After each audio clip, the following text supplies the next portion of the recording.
Welcome back to another episode of Summer is Coming. It's episode 2, and we are so thrilled to be bringing you another Game of Thrones 2.0 podcast slash videocast. And Neil, how much Game of Thrones have you gotten to play since the last time we got together? Well, unfortunately, I've only gotten to play one game of the only game that matters. But if I'm not mistaken, it was like 12 regular games lengthwise. It was a very long game of Melee, which is the multiplayer version, if any of you are new to Thrones. We did four players Melee, and we I just had a used mini stroke. You played Melee? What? we played Melee with a single core set. What? Wait, you Yeah. guys divided up one core set into 4 decks? The core set has a very nice split of four recommended decks that you build using the entire contents of a single core that are, Wow. evenly matched singleton decks that you can just play out of the box melee with. Sounds fantastic. I actually really enjoyed it. I think that the changes they've made to melee have really helped and streamlined it so it's less confusing. It's, Okay. it's a little faster, it's a little more straightforward, and once everyone gets their hands on their full three core sets, I think that it could be a fun thing to revert to every so often if we're getting tired of the regular meta. Sure. And I will say this.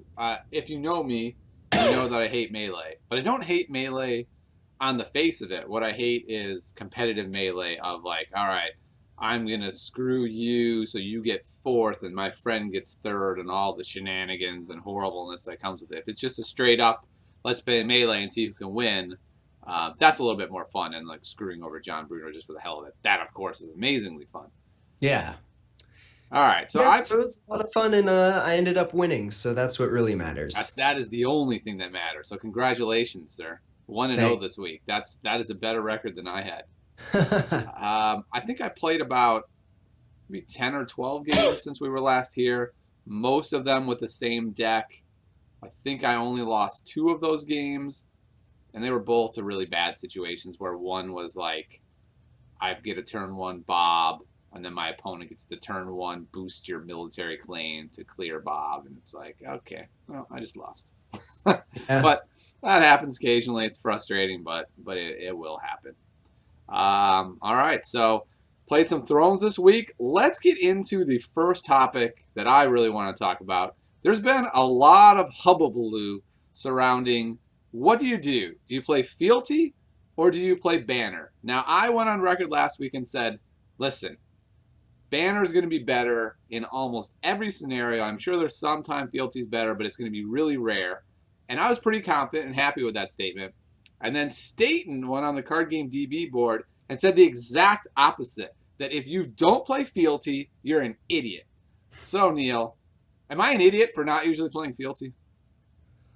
I personally think that fealty is not a good agenda at this point in the game with just the core set. I don't think that there are enough targets to make it relevant, and I do think there are enough strong neutral cards to make the downside outweigh the upside. I actually don't even think that Banner is 100% the way to go all the time. I think that no agenda is a perfectly acceptable route to go if you want to do a mono faction, but you still get all of the strong neutral cards that come in the core set. Yeah, I think you're usually not going to want to go um, with no agenda, but I agree that I think there are times when no agenda is reasonable. I think Lannister is a good possibility where there's a lot of events you want to run. It's, I mean, I don't think I would run it without another house, but I would consider it. So I think that's an interesting point. But so I'm gonna go through why I think Fealty, more specifically, why I don't think Fealty is the right choice for most decks. Now I've done some math, I've done some work here.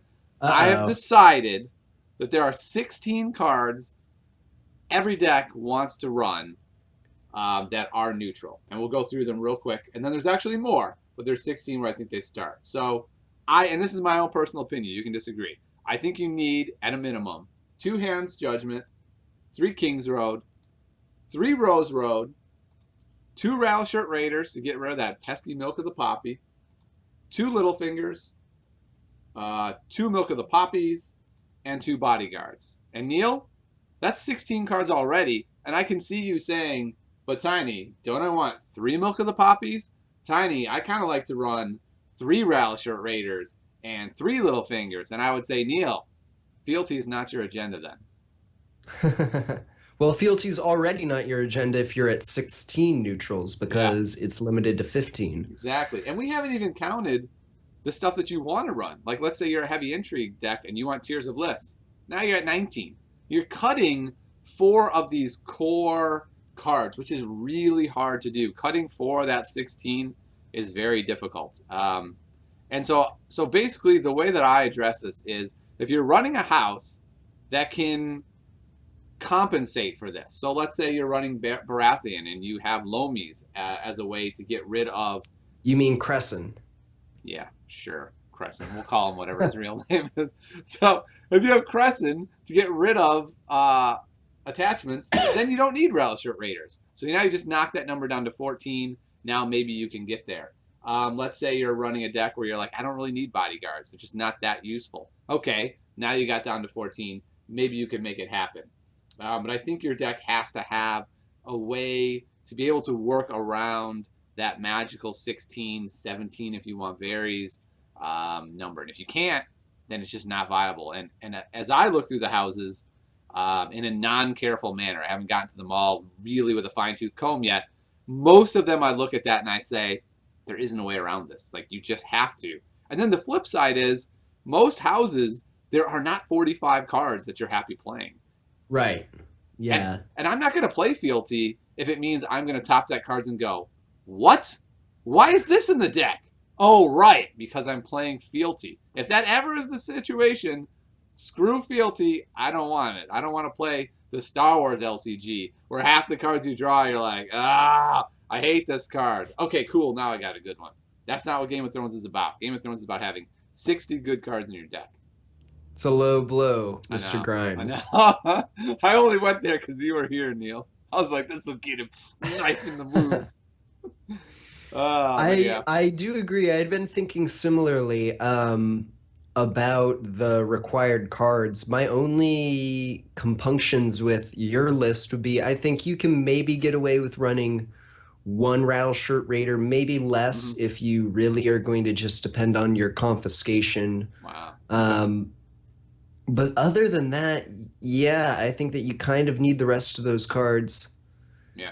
And that's not even including some cards like Varys, who's very good in a lot of decks. Yep. Even cards like, if you want to run the attachments that give icons to shore up some lackluster icon spread in your deck, I think that Seal of the Hand is a really strong attachment, actually, in a lot of decks. And even the Iron Throne can be a solid, just location to throw in there if you have a more defensive style deck. So yeah, I'm with you that Fealty at this point in the card pool really just doesn't seem like the best way to build a deck. Yeah. I mean, we didn't even mention Put to the Torch, Put to the Sword. I mean, there's Oh so yeah, many those good are so neutrals. strong, so strong. Yeah. I mean, you could easily have 30 neutrals in your deck and be like, all right, cool, 30 neutrals. This is a good looking deck. Like, that's a distinct possibility. Yeah. So I think that's very interesting. All right, so it looks like we're on the same page here. I was really hoping you'd be like, Tiny, you're dead wrong. Fealty is the best. Every deck should run Fealty, and then I was going to crush you into the ground. So where's Staten when you need him so I can show him who's wrong? So that's fine. Whatever. Yeah. Unfortunately, we actually agreed on something. First time for everything. All right. I guess there is one more thing we should say about Fealty. So which houses do you think can get away with Fealty? Are there any that jump out at you and say, yeah, no, this one kind of works? Like you mentioned, Baratheon is not bad because you have Crescent to be able to cut some of the others. But even then, I don't know if I love it. None of the decks have really jumped out to me as like this is a great fealty one. Maybe Targ makes a little bit of sense Mm, because if you're really going for all of the burn and the Danny Dragon stuff, you won't have that much room for other factions and other neutrals anyway, because you're really trying to get the critical mass of dragons and burn and those combo pieces. right. But I've just never thought Fealty was that good, so none of the factions have jumped out to me as being relevant considerations for Fealty at this point. Right. I think that's fair. I think uh, it's interesting because I think Targ might be viable for exactly what you were saying. I think there's enough cards in Targ where you could have 45 cards and you actually want most of those cards. A lot of people are playing Greyjoy Fealty, and I think Greyjoy is what we'll focus on next week to force me to decide what I think about it. And I don't know. I haven't looked carefully enough at the card pool to decide whether, when I tried to build it, I was very frustrated with it. There were not 45 Greyjoy cards I wanted, and there were about 18 neutrals I wanted. And so I was like, is this worth it? It doesn't feel worth it, but a lot of people really like it. Stark Fealty is kind of interesting. It feels like there's quite a bit that if you're going all Stark, then stuff like Gates of Winterfell become much more likely to draw the Stark cards. So it's kind of forcing you into an area where you're getting rewarded anyway. So maybe there's something there. I think definitely Baratheon Fealty works. And as we review Baratheon, I'll point out why. But basically, there's a lot of loyal cards and a lot of loyal events. So oftentimes, you're able to use the fealty bonus even outside of the marshaling phase or even with it with consolidation of power. And you're usually using it. And like you said, Crescent allows you to get around Rallishire Raiders, and you can kind of make it work. I feel like it works pretty well, but to be honest, maybe just pairing it with Lannister would be better. I don't know yet. I haven't tried. I haven't done the comparison. Yeah. That's a future endeavor. All right. So let's move on then to Baratheon. It feels to me like Baratheon is very quickly becoming the deck that everyone hates. Whether Hmm. or not it means it's the best deck in the meta are different questions, but is the deck where people hate it. I was at the shop yesterday, and I played it against somebody who's, pretty new to the game, and they were like, that's awesome. I just played against a Baratheon deck. I didn't get to do anything. And now this game, I also don't get to do anything. And this was like his attitude before we started. And then the interesting Wow. thing is that's what actually happened. He actually got a board. I wish I had taken a picture because it's so unbelievable. But after turn one, his board was Tywin, Tyrion, Cersei. And turn two, he added Jaime Melisandre. That was his board. He did nothing. He got beat like 15-2 and never got over about 5 power. So Wow. Baratheon can really lock things down. And by the way, that was with me having Melisandre, Crescent, and 2 chumps against like the greatest board he could have assembled. And so he was very frustrated, right? He's looking at his board and he's going, I don't understand how this is even possible. I have all of my best guys. You have nothing, and you're crushing me into oblivion. How is this even possible? Yeah, I don't quite understand how that was possible either. Yeah, it was pretty amazing. It was stuff like Filthy, Consolidation of Power, playing a R'hllor card, being able to hit 2 to 3 guys every turn. So Tywin was always knelt. Tyrion was always knelt. Being able to block the one challenge with Cersei. Right from the beginning, I had Red Keep out, so I was able to very quickly get this huge hand advantage. So for the first 2 turns, I didn't make any challenges. Just don't lose power, get more cards. He plays more cards to the board. About turn 3 or 4, Wildfire, and now it's my turn to push. I have the massive hand advantage, and our boards are about even at that point. So It it does was, sound like you drew very well. yeah, it was a frustrating spot for him. It was really frustrating for me at the beginning because I'm looking at him like, what the hell is happening? Like, how did you get all of your best cards? I don't understand. But it was very interesting. So let's go through Barra, and at the end, what we're going to talk about is how do you handle this deck? Because one of the reasons why I think Barra is so good right now is because the meta is wide open and people aren't meting for the meta. And so Sure. once people start saying Okay. Okay, the most annoying best deck is Bara. I don't actually think it will be the best deck. I think there's enough ways around it, but people aren't engaging it thoroughly enough. They're just saying, I'm going to build a cool deck. That Baratheon deck beat me again. I hate that deck. Yeah. Okay, so let's go ahead and take a look at the card. So we have, we'll start with Mr. Bob. And this dude is amazing. Intimidate is really strong, and since he gets an added strength boost, he can pretty much kneel whoever he wants all the time. That is incredibly powerful, Neil. Have you either played with Bob or played against him yet? I have to admit that I'll be a little behind in this review. I haven't played much with or against Baratheon as a main faction. Okay. I played a lot with them as a supporting faction, as a banner faction. I think that they're one of, if not the best banner faction. But I haven't played with or against most of the loyal cards at all, really. Okay.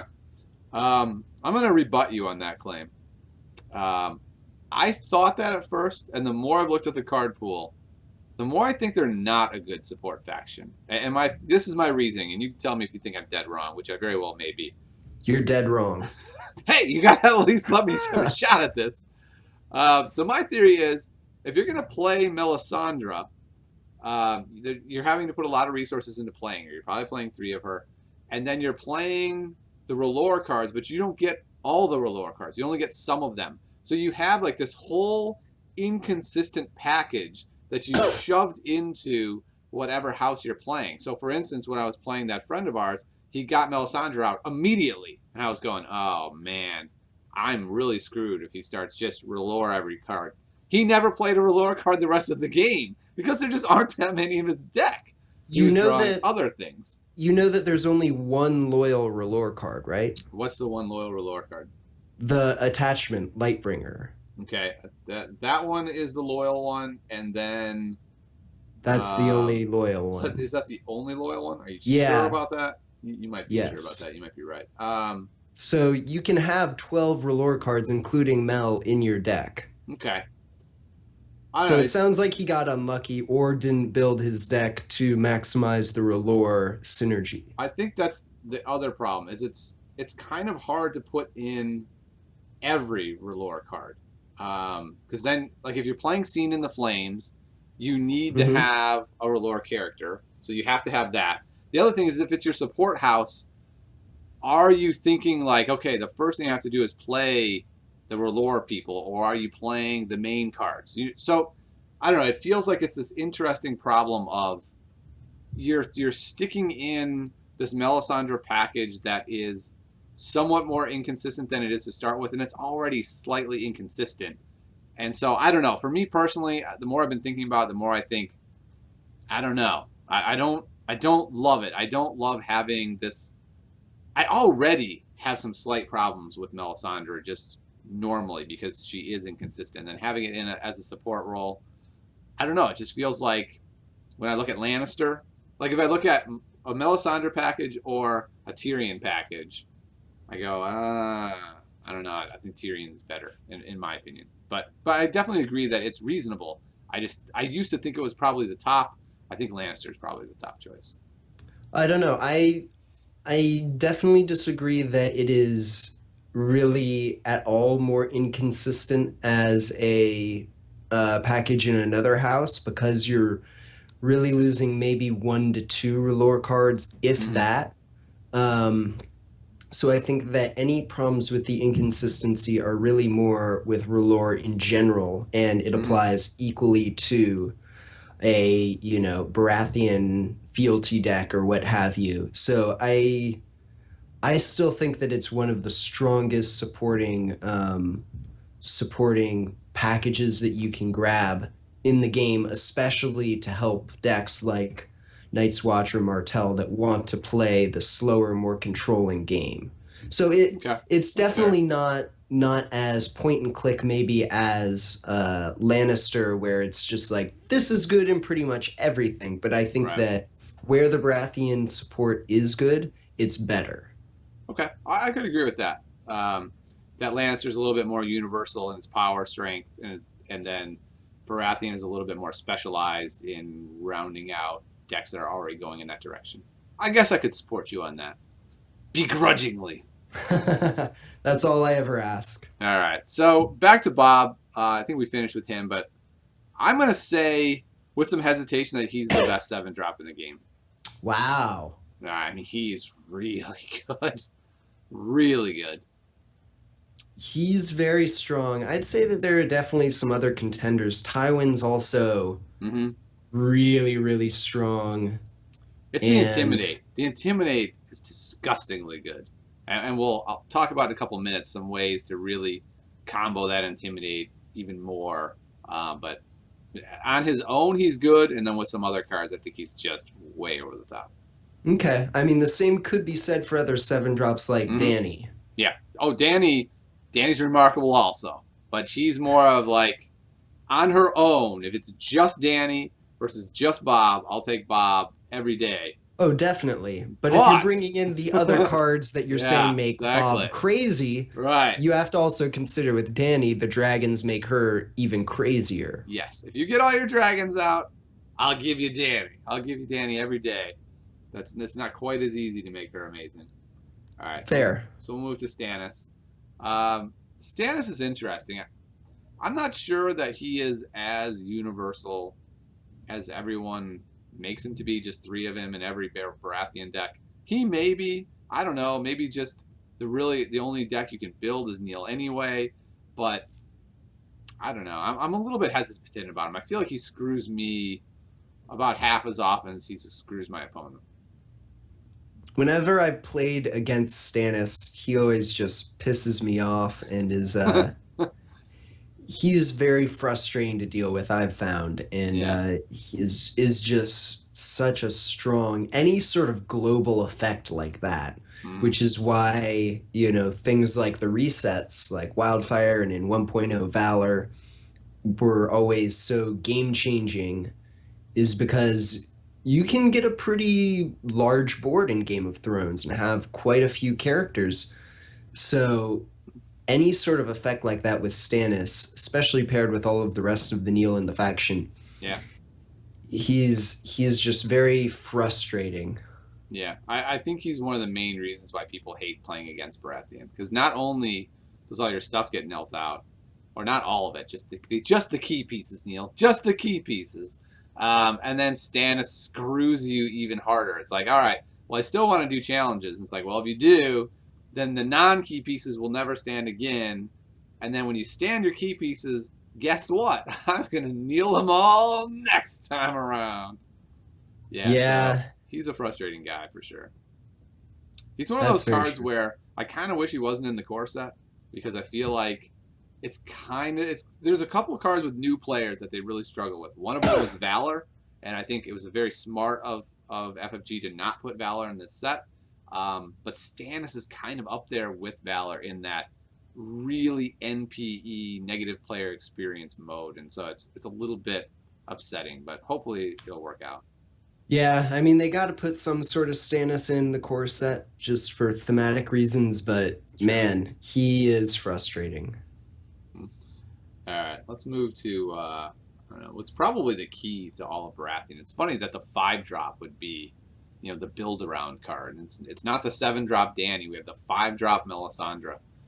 Well, is Tyrion the 5-drop for Lannister? Yeah, he sure is. Yeah, and I feel like he's almost isn't he? The same as Mel in that sense. Exactly. And that's why both of them are such good support houses, right? It's because Yeah. their key power guy is not loyal, and he's that 5-drop slot that you feel okay. Like, all right, I could put an extra couple 5-drops in this deck. That's fine. Sure. But yeah, so her ability is just insane. When you play a R'hllora card, you get to kneel something. And in case any of you out there were not aware of this, when you play her, she actually triggers off of herself. So don't forget that. Kneel somebody off of her, and they will almost certainly, if they're another new player, they'll say, whoa, you can't do that. And then you can say, Tiny Grimes and Neil the Real Deal said I can. Go look at minute 25 of their podcast and just bring it right up to them. Don't use the rule book. Use us. All right. I agree. Yeah, she's very strong. One of the few intrigue icons in Baratheon, Hmm. also, which makes her also pretty important to the faction. Yeah. Yeah, she's really critical. A lot of games will come down to you'll hear people say, "Yeah, it was a rough game. I didn't draw Melisandre." Like that's the barometer of how you did. It's like, well, you had Stannis and Bob, and you're like, they're fine, but I needed Melisandre. Like, oh, okay. Yeah, it's just such good spot control for soft control on just specific things. Yeah. It gives you a lot of power. It's in Thrones, especially because a lot of the effects are either random, like intrigue, or your opponent's choice, like a military challenge. Hmm. Anytime that you get to choose their downside can really swing the game. Yeah, that's a good point. Let's see. We'll go to Davos next. Davos is a deceivingly strong 4-drop. Because he's not that amazing, but stealth is phenomenal. And his ability is also, like, if you're a new player, you're like, okay, I kill him, I return to my hand, and then I have to pay 4 more for him. He's not that great. But what you're going to realize if you're newer to this game is you're probably going to run out of cards unless you're crushing your opponent. And it's so useful to be able to bring him back. And the other thing is that Wildfire is probably the most important card in the game. The whole game is played around Wildfire, and this dude ignores Wildfire. And he says, okay, cool, Wildfire away. I'll just bring him back to my hand and still have 3 dudes, and now, boop, I have 4 dudes. What do you think about Davos? I think he is very solid. I'm not as sold on his interrupt. It's good and thematic and fine, but I definitely would play him for the stealth more Mm-hmm. than anything else. Stealth is just so strong right now with so few characters having it. Interesting. Yeah, for me, I feel like the interrupt is amazing and stealth's good. So I guess we'll have to agree to disagree. Something like that. Yeah, yeah. All right, let's move to our dear friend Maester Lomies, Neil. I don't know why you insist on calling him Crescent. Uh, Because it says right there, Crescent. oh yeah, it does. All right, so Maester Crescent, he is amazing, right? Like you look at him in a vacuum and you just go, condition attachments, how many are there going to be? That can't be that good, but he's a complete meta-defining card. Yeah, and because big characters like the Seven Drops and the Melisandres are so powerful with their splashy effects, Mm-hmm. Milk of the Poppy is so powerful with its blanking. So Maester Crespin is so powerful with removing it. It's Yep.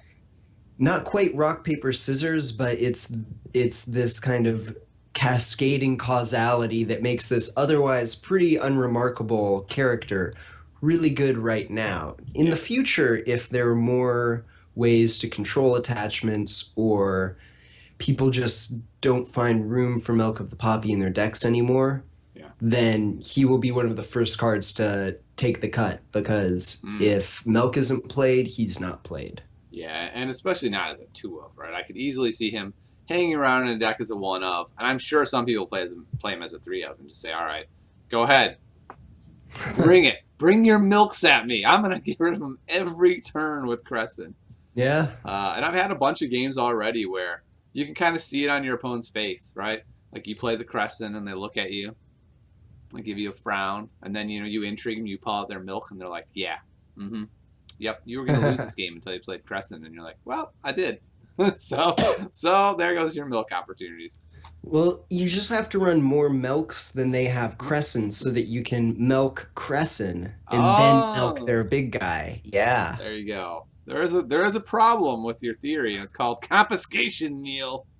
If you're running crescent, though, are you still going to run confiscation? I think that's an interesting question. That is an interesting question. I don't think it's a question for today, but I think it's a very interesting question indeed. Way to Uh, dodge the question. I do in my deck. I'll say that outright. Okay. All right, let's move to Celise. Celise is really strong in this particular shell because she is a R'hllor card. She and her reaction or her action seems kind of blah. Like, okay, you can give someone an intrigue icon, but Neil, why is her action amazing? Because there are only 3 Baratheon characters that have intrigue icons, including her. Okay, that's incorrect. I mean, that's also a good reason. But you didn't properly read my mind there, Neil. What am I thinking of? Well, I think that I'm getting towards the kind of base issue, which is that she can provide either Bob with an extra icon. Mm-hmm. She can provide your big characters with extra icons either to protect them from things like Tears of Lys or to allow you to go on the offensive in intrigue if you need to. But I think that that's only important and relevant because she's one of 3 Baratheon characters that has an intrigue icon. I think that's fair. For me, the main thing above all is that she protects Bob and Stannis. And that until you get that dupe on them, they're vulnerable to Tears of Lys from Dany decks, from Lannister decks. And it's just so, like, if you can get them together, you're like, whoo, dodge the bullet there. I don't have to worry about fishing for Hand's Judgment because I've got Selyse out there. Though it does mean saving a gold every time. But you know what? That's not so bad because events cost gold now. So your opponent's like, oh no, what does he have? And you're like, well, I don't know. Am I playing Selyse? Am I playing an event? I don't know. What am I going to do here? But yeah, I think Selyse is really important. Yeah, she definitely provides the opportunity to shore up that otherwise pretty big weakness in the faction. Yeah. One of my favorite cards, I know this is going to sound funny, is Shireen. She's so strong. It's ridiculous. They're like, can I win a military? Because if I do, and you have Stannis out, it's a total disaster. That guy that I wasn't going to kneel is now knelt, and it makes it really hard to win military challenges with Shireen on the board. So she's fantastic as what otherwise a terrible character, right? 2 cost, 1 icon, 1 strength. Dany just laughs at her and kills her instantly. So, yeah. But she is really strong with that ability.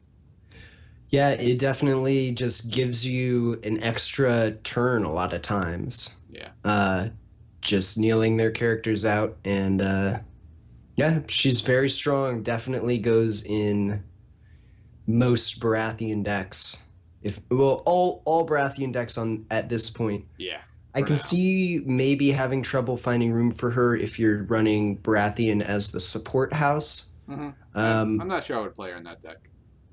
But I can also see you playing her in as one of the supporting cards because she's definitely good enough. Yeah, and the key is she's low cost, so it helps with their flops and helps round out some turns, gives you some claim soak. She's like the best claim soak in the game, just about. Davos is great, but he's expensive to replay. But man, 2 for a kneel, that's pretty darn valuable. And I said Dany kills her. I meant just drops her to 0, so she can't do any challenges. All right, let's look at some other characters here. We've got the Vanguard Lancer. I mean, the Vanguard Lancer's terrible, but you know what? He's claim soaked for only 2. He's a Bicon. He's absorbing challenges, and then he has this interesting ability. Maybe, just maybe, occasionally you get a power off their card. Not that valuable, but it's something. I was thinking he could be very interesting to run if you're doing Night's Watch as your main faction, and then Baratheon is the support. I think that he makes a lot of sense in that because he gives you a Bicon to put more bodies in the way so that you get less unopposed. So you're triggering the wall more often, and you're slowing them down as you play your very slow defensive dominance game. Yeah, sounds interesting. Let's see, who else do we have here? Fiery Followers. What do you think about these guys, Neil? They're very solid. I remember people saying in 1.0 that this icon combination of military and intrigue was the best, like, 2 icons you could have on a character. And it's certainly a strong combination, and being a R'hllor card and having a nice little bonus of standing for dominance, they're just a solid all-around little dude. Yeah, for 3 costs, this card is really great. You can do a lot with them. Always having them in challenges, whether it be defending or attacking, because there's no downside. They're going to count for dominance. And a lot of people, I know this is a bad way to think, but a lot of people forget about that, right? They forget that they're popping up. There's so much on the board And once you kneel them, it just goes away. Okay, so that I'm going to win dominance now. I've had at least 5 games where people are like, wait, what? Oh, no. And then I'll Yeah. have to paint a table out and steal a power from them. They're just really strong. Giving them lore on top of everything else, I don't know. I wonder if they're too strong. Like, if they didn't have R'hllor, would they still be good? That icon spread, that cost, and that ability? I mean, I don't think I'd play them, but they'd be pretty good. They'd be okay. The 2 strength is a pretty low, especially for their cost. Yeah. But They're pretty reasonable. I think that they're just a solid good card. I'll go with that. Bastard in Hiding. Yeah. This is a card that, if you're not playing Fealty, maybe you don't play.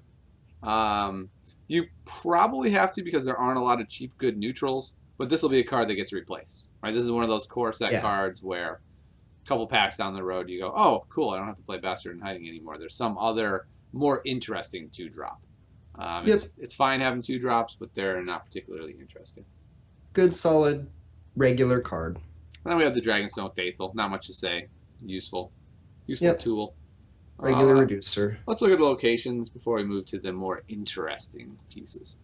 All right, Red Keep. This card, it's so interesting because when it works, you just dominate the game, right? But when it's working, you're already doing pretty well if you're never losing a power challenge. And so I'm often torn on this card. Like, okay, when I'm not doing well, this replaced a character. I could have had a 3-cost character on the board, or maybe even a 4 or 5 cost, depending on how a turn worked out. And instead, I made the choice that I was playing Red Keep. And there have definitely been games where I've regretted it. And then there's been other games where my opponent's like, that is not fair. That card shouldn't exist. I am really angry right now. You're like, yeah, nope, that's exactly right. Both sides of those happen regularly. I'm definitely more on the side that gets angry at the Red Keep.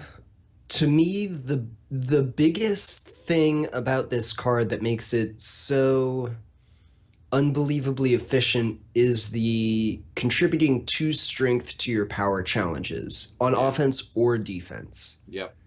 Because you said, oh, I could have a 3-cost character. We were just looking at a 3-cost character that has 2 strength. This is 2 strength in multiple challenges, potentially every turn, without having to be knelt or anything, and can give you draw.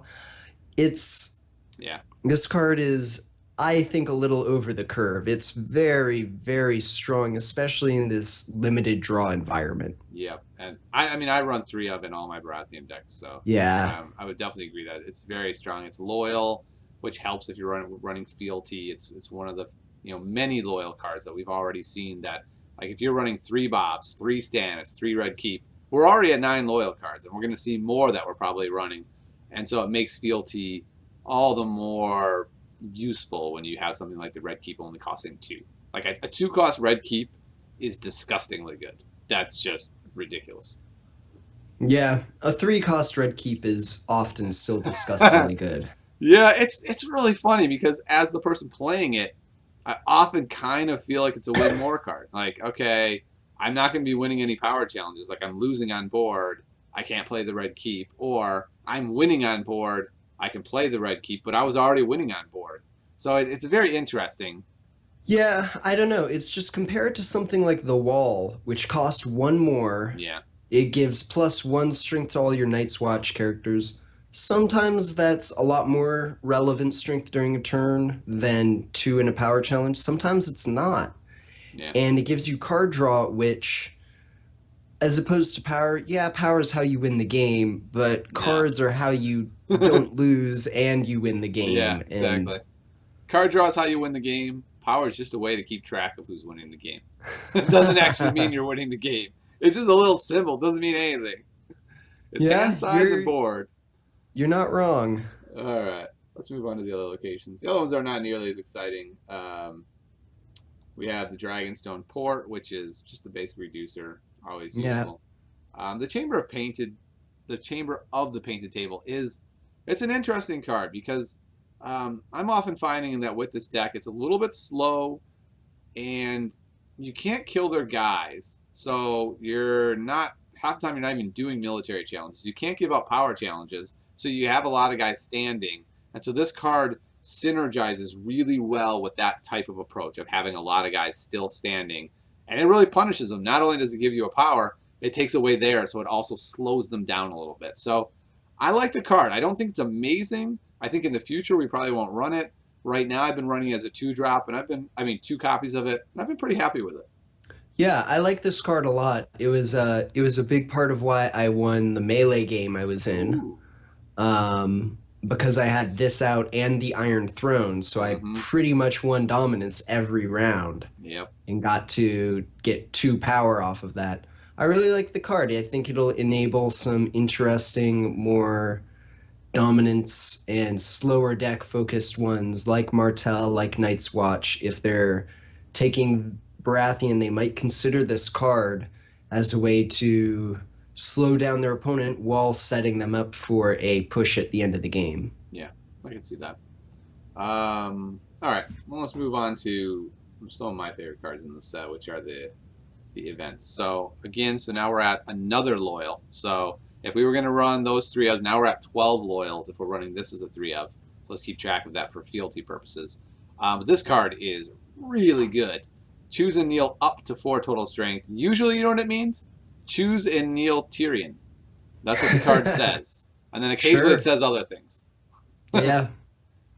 Yeah, so I could see Theon or Asha's name on that as well. I mean, if you just think of the people with 4 strength, there are a lot of very good ones. Littlefinger, Melisandre. When I first saw the card, I remember when we were testing, and I was like, it doesn't hit any of the guys I really wanted to hit. It doesn't hit Bob. It doesn't hit Stannis. It doesn't hit Tywin. And now that I've realized those characters are good, but characters like Tyrion and his stealth are the cards that really destroy you, I realize just how powerful this card can be. Yeah, and I think that it would be not as good of a game if you could just pay 1 to kneel out their 7-cost character. Yeah, I'll have to agree with that. It's already very strong kneeling out their 5-cost, 4-cost character. Yeah, or 2 littler guys. I mean, that's highly relevant with Stannis on the board. Kneel out their whole board. They can never stand him again. So yeah, I think the card is very powerful, and the fact that you can use fealty with it just makes it, even a little bit more powerful. What do you what do you think about the gain 1 power clause at the end of this card? Gain 1 marker that randomly goes on a card is how I view it. Can you elaborate on that for what people I mean, who may not? What I mean is 1 power in Game of Thrones is 99.5% of the time 100% irrelevant. There's just those very small occasions where it will screw you, but even oftentimes you can use it to win the game yourself. If you get to 14, you can kneel out your own guy and win. I certainly haven't had a game yet where that 1 power was the turning point. Usually, if you're losing on power, you're losing in all phases of the game, right? And then you're using this as like a last desperate measure to lose by less. And then sure, that power might be meaningful, but normally it's helping you control the board state to where now they have 6 power instead of 5 power, and that doesn't matter. I had someone yesterday, his Tyrion had 3 power on it because I knelt him 3 straight times with consolidation. And someone wandered by and they were like, what the hell is happening? He does not have renown. We're like, yeah, no, but I have a whole pile of consolidation of powers. I will say something interesting, though. In 1.0, we just all knew everyone died every game, right? That's just how it works. All your guys are going to die. Deal with it. That's not how 2.0 works. When you give a dude 3 power, that Tyrion sat there the whole game with 3 power. He never died. He never went anywhere. He just sat there as a power base saying, maybe you're going to regret this at some point. So, yeah, it'll be something for people to keep in mind in the future. Yeah. All right. Let's go to Scene in Flames. This card, my God, is this card good if you have Melisandre out? Oh, my goodness. I think it's even good on its own. Oh, it is. Yeah.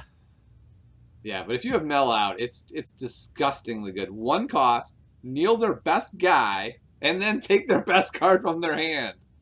It almost seems too good to be true. Like, maybe this card should not be R'hllor. Just taking the best card out of somebody's hand is very punishing. Kneeling your Yeah. best card also is rage-inducing, we'll say. Yeah, it's very strong. I mean, it's definitely a little combo-y because to even play the event, you have to have a lore character. Yeah. And so then but yeah, I'm not arguing. It's very, very, very strong and it's non-loyal. So it's a huge part of why you would take the entire lore support package in another house is to just try and hit this and wreck their hand and their life. Yeah. Heart attack inducing for sure. All right, so now we're to what I think is the best event in House Baratheon, and maybe the game. Really? Yep. I know it sounds crazy, but all right. So basically, for one cost, quite often, because you have Fealty and it's loyal. So when I say this, I usually mean with a Fealty deck, because otherwise it might be too pricey without Fealty. So for one So cost, this is with a fealty deck, like we said, was not the best thing to run at the top of the show. That is not as efficient, not as good of a choice. yes. Except I said when we get to Baratheon, we might have a different mindset because look, it's loyal again, Neil. We're up to 16 loyal cards we're playing. I think we're gonna hit them with Fealty. So now we're getting a reducer. We've seen has there been any cards you haven't liked in Baratheon so far, Neil? I think that there are some mediocre Yeah, cards. there's a couple mediocre cards, but generally speaking, I think we can find 45 good cards. But let's stick to Ours is the Fury for just a moment here. So this card is crazy because not only do you get to defend challenges, you don't have to icon match.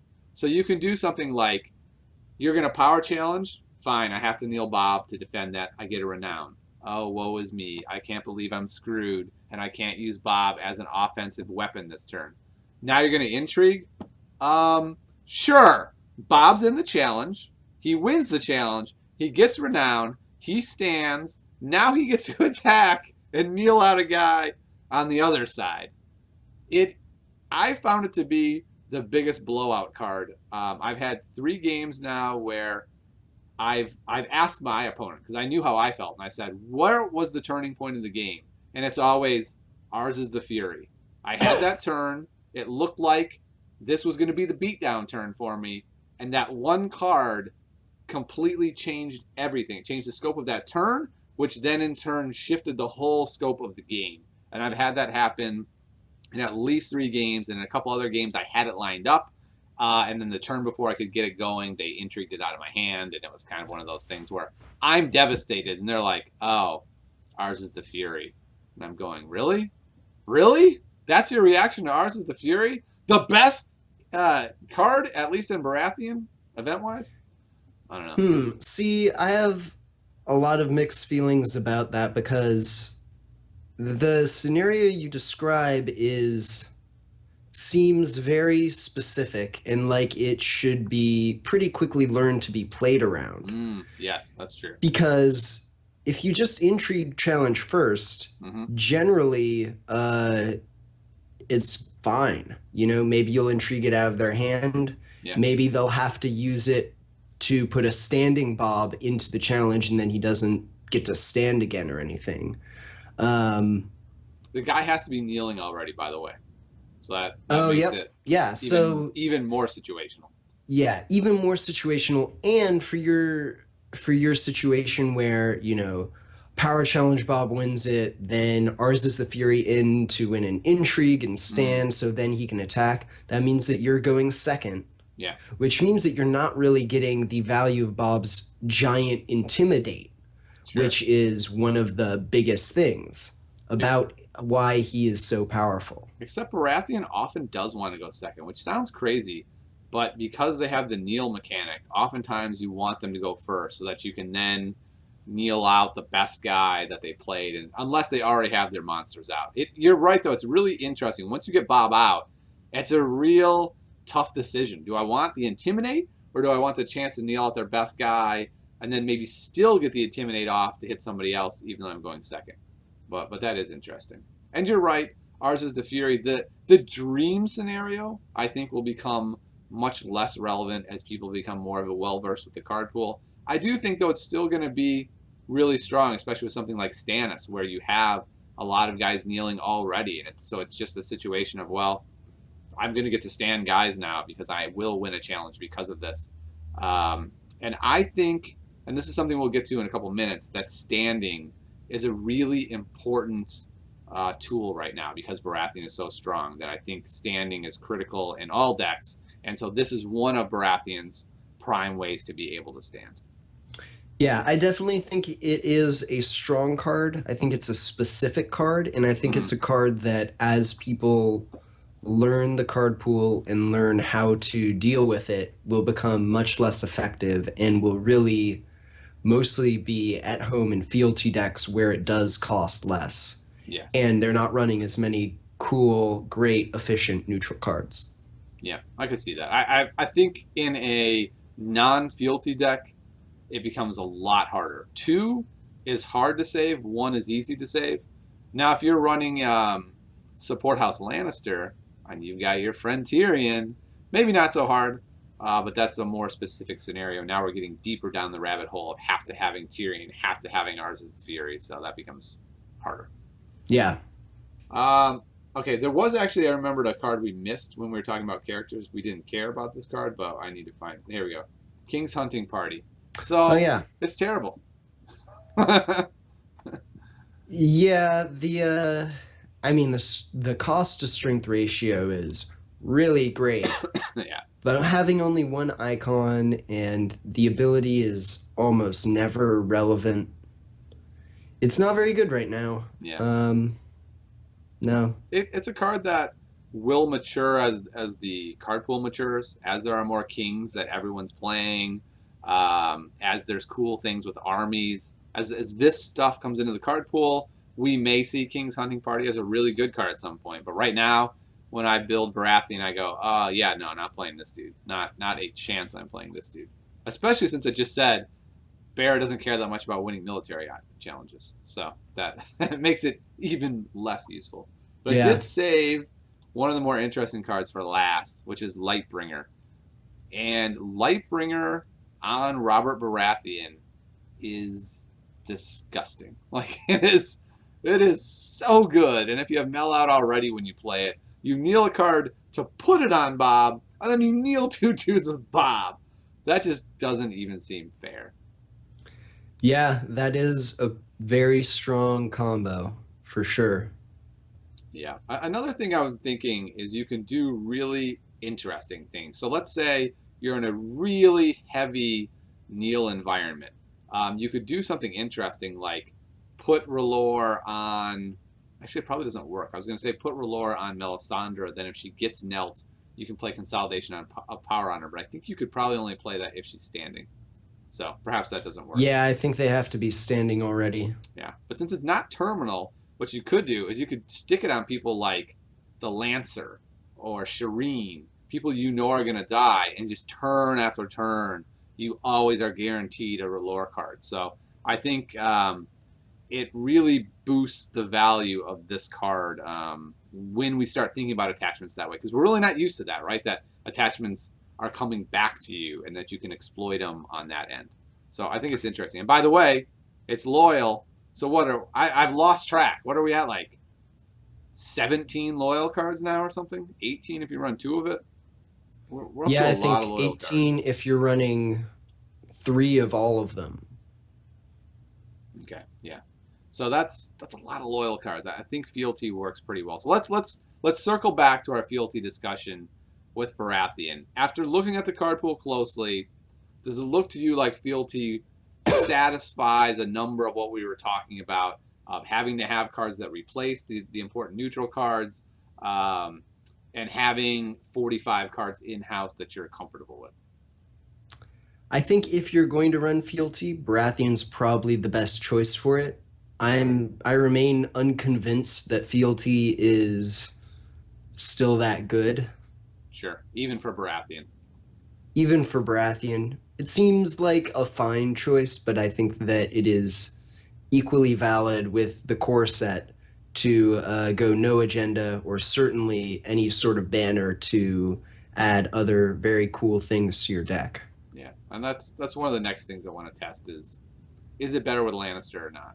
That really is the prime question to me. It's basically the question of every deck. If you tell me, hey, here's a good pairing, and it doesn't include the word Lannister, I'm always going to say, excuse me, did you test that with Lannister yet? And if you say no, then I'm going to say, why not?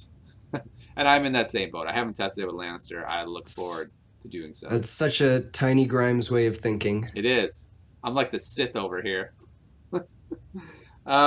And you mentioned this before, but I think Lannister does, or Baratheon Fealty does very well with the Iron Throne. We already talked about the painted table, how you were able to abuse it. I found that to also be the case just in this deck. So Sure, then that takes up another, that's 17 to 18 neutral cards you're wanting to fit into your Fealty deck. Believe me, it's a pain in the rear. So what I did is I cut the Ralshort Raiders. That was easy. Down to 16, I had to cut a bodyguard. A bodyguard with Mel, Stannis, Bob. I was looking at this and I'm like, ugh. I mean, I'm running triplicates of them all. So maybe it's okay to only have one bodyguard. But man, that was a brutal change that I made. But I sucked it up and did it. But it means no little bird to give those intrigue icons. Protect from tears. It means no tears yourself. No put to the sword. You can win military challenges by like 100 strength if you really want to. So, yeah. I could definitely see your point that just drop the Fealty, run put to the sword, just kill all their guys. And just run a few agendas, a few plots that have slightly higher gold for the turn, and you're fine. Yeah. Don't say the words cut ours is the Fury. Please don't say that, Neil. Please don't. Maybe cut it down to less copies if you're not running Fealty. I would still definitely put it in, because in the dream scenario it can just be a blowout. But especially when it costs more, it's probably not worth 3 slots like it might be in Fealty. I also think the threat of it is really strong. If you get one off, people are like, wait, what just happened? What do I now have to be ready for? This is insane. I'm not able to be ready for that. So I think that can be really strong. But you know what time it is, Neil? What time is it? It's time for the challenge, for the quiz. Oh, man. I know. I'm really nervous about this, actually. I need to find a card for you. I know. I'm looking right now. Oh, you can see the screen, so look away from the screen as we're doing this. That works perfectly. I don't even know that card. All right, we're not going to do that because I had it up already, but I didn't know that card. I have not spent a lot of time with Stark yet. All right, I got one for you. Are you ready? Is it up on the screen? Do I have to keep... Okay, I'll pull it off now. Hold on, they've seen it. It's gone now. Are you ready? I'm ready. It's Vanguard of the North. Vanguard of the North. That sounds like a Stark card. Sure does, doesn't it? So it's an army. It's a character. Yep. It has only a military icon. Very good. I thought you'd throw power on there. I think it's 4 cost. It is. And it has, I think the text that if there is any war plot revealed, any plot with the war trait on it revealed, then it doesn't kneel to attack during military challenges. Wow, you're really going to embarrass me. But you did miss something. It has no attachments. It also has 4 strength, which I'm sure you also knew, you just didn't say. But there you go. So there he is. Well done. Way to punk me.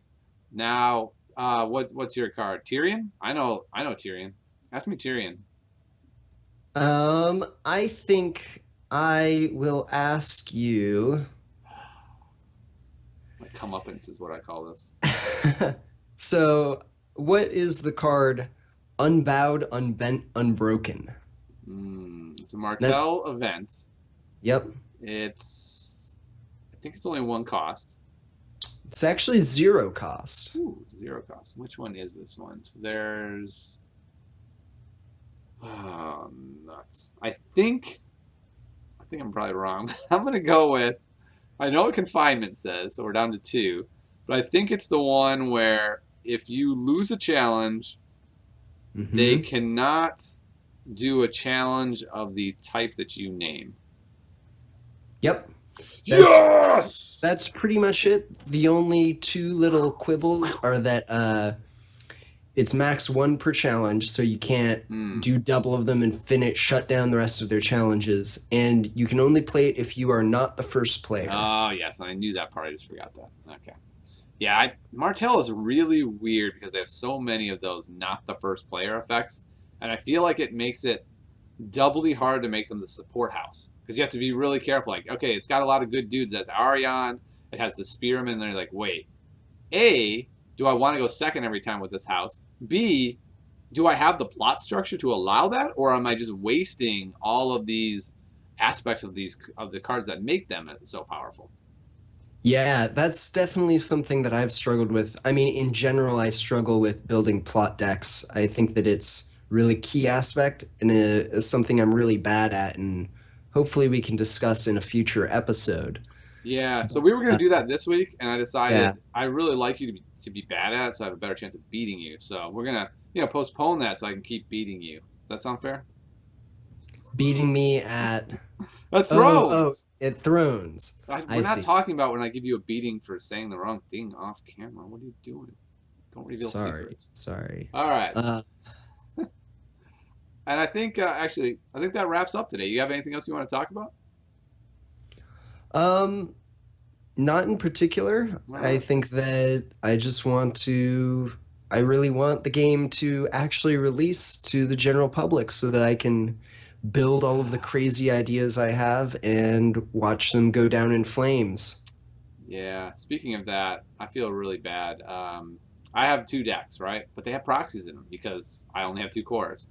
So I gave a guy a deck yesterday, and it was a really bad Danny proxy because they're really intended for me. And it had like a weird looking seven. It said like DT and then some inscrutable letters. And I intrigued it out of his hand, and I was like, "Holy cow! Why didn't you play Danny?" He goes, "That's Danny! I didn't know that was Danny. It was like some random scribble on a page." I felt so bad about it. He played like some other random crappy cards instead of Danny. I was like, "All right, that's my bad." So yeah, it will be really nice to be able to actually give people decks that they can read the cards. That's my goal. Yeah, that'll be a good start. Yeah, that'll be fantastic. So tune in next week for another episode of Summer is Coming. I believe next week will probably have to be Thursday as well. Another daughter-related issue. And next week we're gonna pick another house. I'm not gonna guarantee which one it is yet. And I think we're gonna talk about challenge types next week as well because I've had some interesting insights that maybe are wrong. I don't know, but I'd like to talk to you about them. So, I see. So you're going to still not talk about plots like I want to, hmm. and just talk about something else next week. Since Neil is being so belligerent, I'm looking for another co-host for next week. He's fired right now on the spot on air. Bye. See you next week.